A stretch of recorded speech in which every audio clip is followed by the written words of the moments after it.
Hello, happy Memorial Day. I'm Marvin, and I'm back from Atlanta, Georgia, back in Oregon.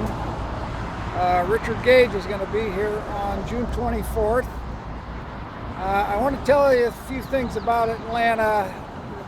We had the AIA convention, and the vote did not go well. 3,800 odd no, 190 yes, and I think 90 abstentions. But there are some very positive things from the vote. This was the first time the destruction of World Trade Center 7 was debated by a professional society. And the debate is on YouTube, and our side sounded very good. Their side sounded stupid. So it's going to get better. I want you to watch this video and watch these people after the vote. They came back to the booth very depressed about the vote, but they went right back to work. That was very encouraging. This is a short video of some scenes of Georgia Tech's campus and the Gage presentation we had Saturday night. The Georgia activists are a very positive group of people, the best kind of people doing this for the best possible motivation. It was a joy to spend a week with them. So here we go, June 24th at the Capitol building, 6 o'clock at the Ford Hall with Richard Gage, Blueprint for Truth. Thanks for watching.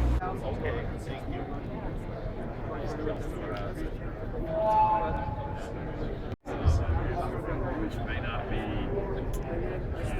bad thing. Good day there, sir.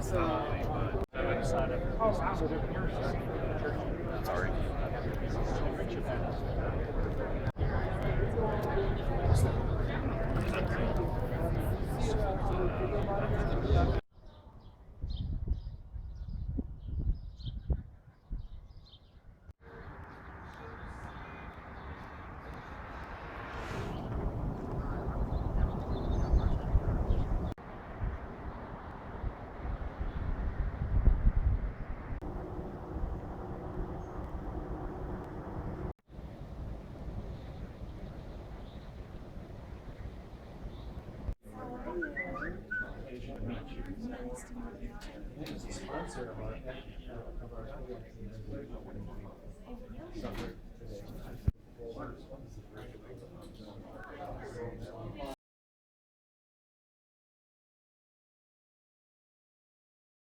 It is my deep honor to address the people of Atlanta today. Following the last 3 days of hard work, face-to-face, technically, with architects at the annual convention of the 2015 American Institute of Architects, who brought 14,000 architects and engineers together to increase their awareness of the profession, its direction, technical opportunities for them. And we had this time a 20-foot wide booth, which was designed to educate these architects as to the resolution which we put forward about 2 months ago with 55 sponsors, the American Institute of Architects members. And this called for an investigation of the building that I'm going to be introducing you today, first, World Trade Center Building 7. The question is, what is the view of the family members of the victims? Because in the last 10 or 15 years, they must have noticed, and all this research out there. So what they feel about it? The last bill that I presented in Congress before I was so unceremoniously kicked out was a bill to allow the family members to participate in the Victims' Compensation Fund and also file lawsuits to get to the truth about what happened. Because, of course, the family members are constrained from participating in the Victims' Compensation Fund. So they could take the money and then remain forever ignorant about why their loved ones lost, or they could refuse the money and then hope that they could get some justice in the criminal justice system, the criminally unjust system.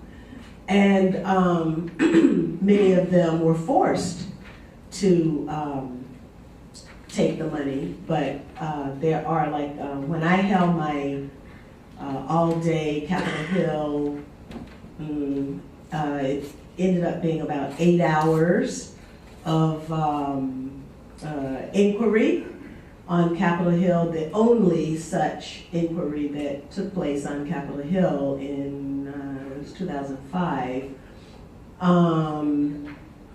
We had family members to participate. And we also had whistleblowers, national security whistleblowers to participate. So the family members, I think, and then there's one valiant family member by the name of Ellen Mariani.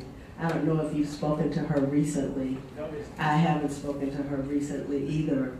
But she refused to take the money. She filed a lawsuit. She was totally dissed by having an ineffective counsel in her first effort.